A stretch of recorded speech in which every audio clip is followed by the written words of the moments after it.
Today's episode is sponsored by Brilliant. Today we'll take a look at the record holder week so far. SpaceX is on the final push towards the orbital Starship and Super Heavy launch right now, and the progress visible in just 2 additional days since the last episode is genuinely mind-blowing. See for yourself after this short but excellent intro. What about it? Go for launch. We're go for launch. Looks like it's handled. Ignition sequence start.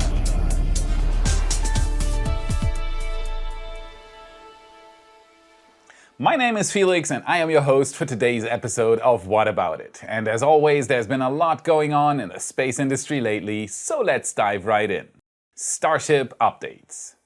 SpaceX is in a rush to finish the infrastructure and the prototypes ahead of their next phase of Starship testing, the orbital flight phase. This phase will likely feature many launches in quick succession again. Let's start this one off with a big one. In fact, the biggest one on site in Boca Chica, Texas. The launch tower is finished. Well, technically it's not finished yet, but the main structure is now complete. Section number 9 has been stacked on July 28th, and this marks the end of segment stacking. Of course, a lot of things are still missing though. All sorts of installations still need to be done, from electrics to fuel lines, crew access, safety systems, and of course the catch mechanism. Uwe from SpaceX 3D creation Eccentric has been working closely with me again. This is his render of what's happened on top of the tower recently. The construction has received lots of cross beams to be able to take a lot of weight. Segment number 9 is built for heavy work. Even though it came last, it's one of the most essential parts of the tower. SpaceX has also attached an elongated extension to the top. It's the pulley guide for the lift and catch mechanism. These steel bars will hold the weight of an entire Super Heavy booster, and later on they'll have to withstand the force of a landing booster as well. 5 pulleys have been installed so far, which gives the tower plenty of options for all sorts of systems. It's likely going to be connected to the oil rig drawworks on the opposite side. Besides a stacking crane which will lift Super Heavy boosters onto the orbital launch table and then stack entire starships on top of it, it will likely also be used to catch a Super Heavy booster out of mid-air. Since the drawworks on the bottom of the tower is not positioned precisely at the opposite of the pulley system, the cables can't run straight over and down and will need a complex pulley system on top. And this is what it will likely look like when finished. The red line represents the steel cable coming from the drawworks. It comes up, goes to the central pulley system, and then it goes back to a so-called deadline anchor, building the fixed point on the other side and down at the tower base. This enables the system to carry immense loads. And this is what the whole system would look like once finished. As with many of Uwe's animations, this is a prediction. Uwe does such a great job though that almost every time it's spot on as to what SpaceX ends up building.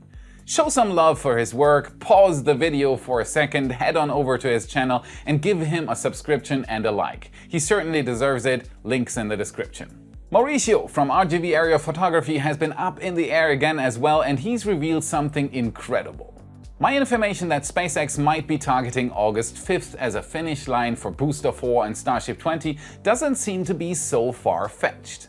This is the latest imagery from Mauricio's flight, and it was taken on July 28th. It shows Booster 4 inside the high bay. That's it. Almost finished. 3 more stacks are remaining. The large piece on the left consists of nearly the entire oxygen stack. The piece on the right is the very top part with a forward dome and grid fin mounts. The only 2 things missing right now are a 4-ring segment between the left and the right piece and the engine section. Another 7 days sounds about right for that. SpaceX is as dedicated as never before to be ready for the first tests in early August. And how about Starship 20, the first Starship to hopefully reach orbit? Same thing. Swift progress is being made. Sitting inside the mid-bay here on the left we have the entire tank section stacked, and on the right we have the fairing barrel section. The only things missing are the nose cone and fins. After that, it's all about fleshing out the prototype, connecting all the plumbing, doing some crucial system integration, and that's it. August 5th, everyone. Doesn't seem so far off after all. Mauricio, you rock. Show him some love as well by becoming a flight supporter on his Patreon page. It'll enable him to do even more flights, and in return you get these stunning aerial pictures. And it doesn't stop here, of course. As said in the last episode, two things are absolutely critical for that first orbital flight at the launch site: the tank capacity and the orbital launch mount. This is SpaceX. Things happen in such quick succession that it's hard to even follow them. Here's another beautiful video from NASA spaceflight, and here are GSE Tank 5 and the orbital launch table on their way to the launch site. That's right, SpaceX is finishing the orbital fuel farm as fast as possible, and they are getting the launch mount ready. Even though I didn't answer many on the last episode, I still found some time to read through your comments. On the evening of publishing it, there were tons of comments saying that SpaceX will never get the prototypes ready by August 5th. On the second day after the release though, those comments became less and less. GSE Tank 5, for example, has already been lifted into place. Progress, progress, progress. SpaceX often just does things at a speed no one can believe at first. Jumping back into Mauricio's plane shows the GSE tank already on site, waiting to be lifted onto its concrete foundation. It also shows though that there's still lots of work to be done here. But this work is being done everywhere. The place is swarming with activity. Zooming out a bit reveals the scale of the whole construction. Concrete is being poured everywhere to connect the different sites together. New piping is going into the ground. On the right side of the fuel farm, the terminal for trucks to deliver fuel is taking shape rapidly. This place has never seen more activity. As mentioned earlier, the orbital launch table is on site by now and ready for installation as well. It's as if all the puzzle pieces that took so long to prepare are suddenly falling into place. The same goes for the orbital launch mount as well. It's finally under actual construction again. Scaffoldings are going up. The concrete below it has been cut up and construction is going on the surface below the pillars. Purpose unknown, but it could either have something to do with surface coating or a deluge system or maybe a flame diverter? Nah, let's not talk about that just yet. But everything is in motion again. More surface grading is being done to the right of the orbital launch mount, and above you can also see yet another concrete foundation being prepared. A massive strand of pipes is being covered with concrete just below the mount, likely in preparation to connect the orbital launch mount and the tower itself with fuel lines coming from the orbital fuel farm. It's almost crazy to see all this happening at the same time, but we're not even done yet. Next up, we'll talk booster catch arms and Raptor deliveries. The Y family needs your support. Give the video a like, subscribe, and share it with your friends on Twitter or Facebook to show the YouTube algorithm that you appreciate the content. Looking for a more direct way of support? Become a Patreon or YouTube member by clicking the join button right under the video and get some awesome perks. Gain access to our Discord server where you can meet me and the rest of the community, or get a completely ad-free release of each and every episode provided just for channel members. Or do you know about the Y Warehouse? Shop for your next Starship shirt, hoodie, or cap and look as awesome as you feel. Links can be found in the description. You rock. Now let's talk yellow pipe dreams again. What's happened at one of the strangest construction sites at Starbase right now?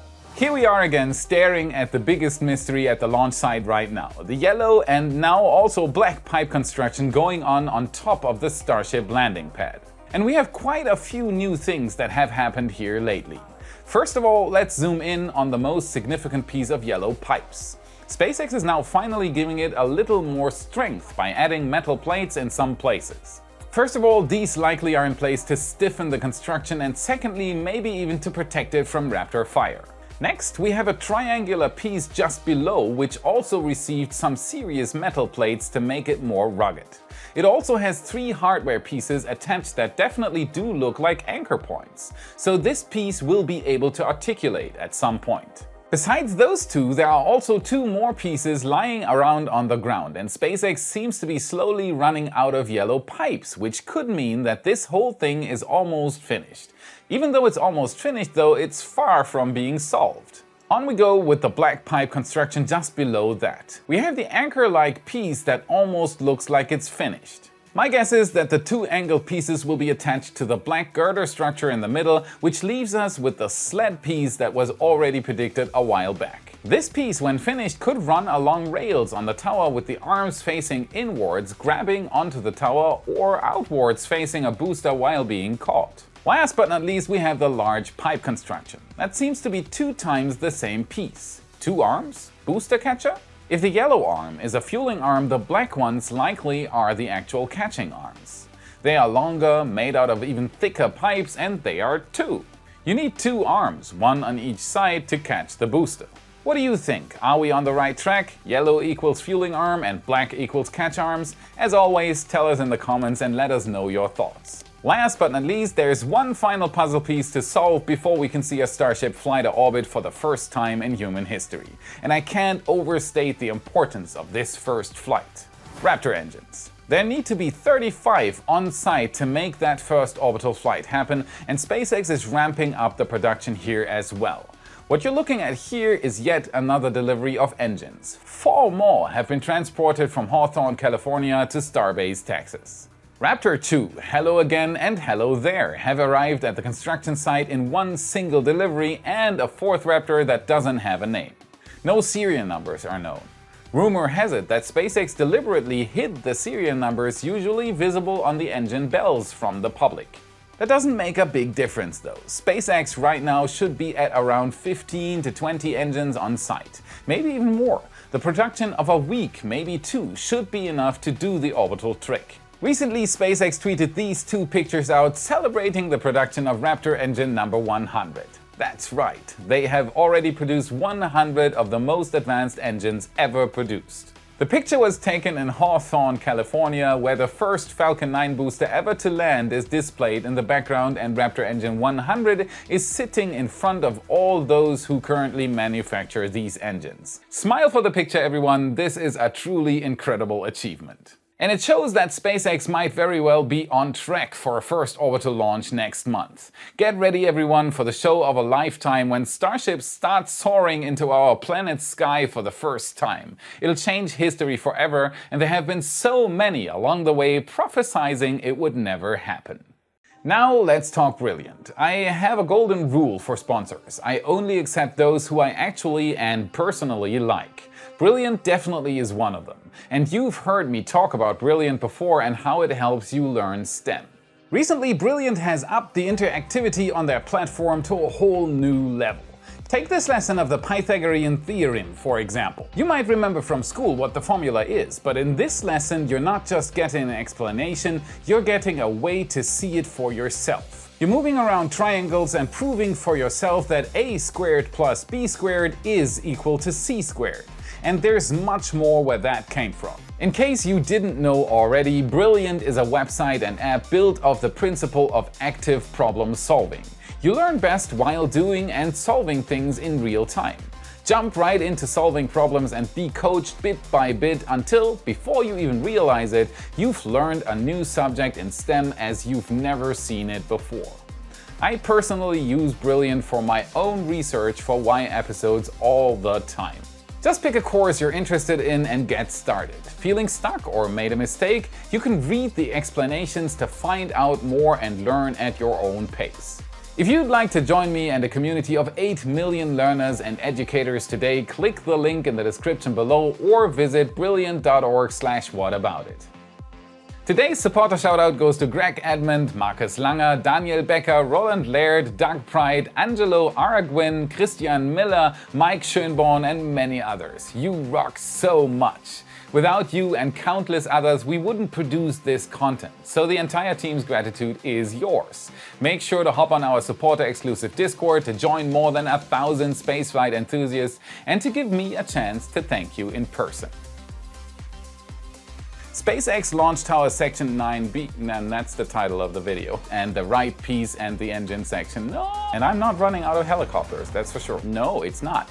Yes. No, it's not. It really hasn't. It's crazy. There's so much noise going on. I hope you can't hear it on the recording. It shouldn't be.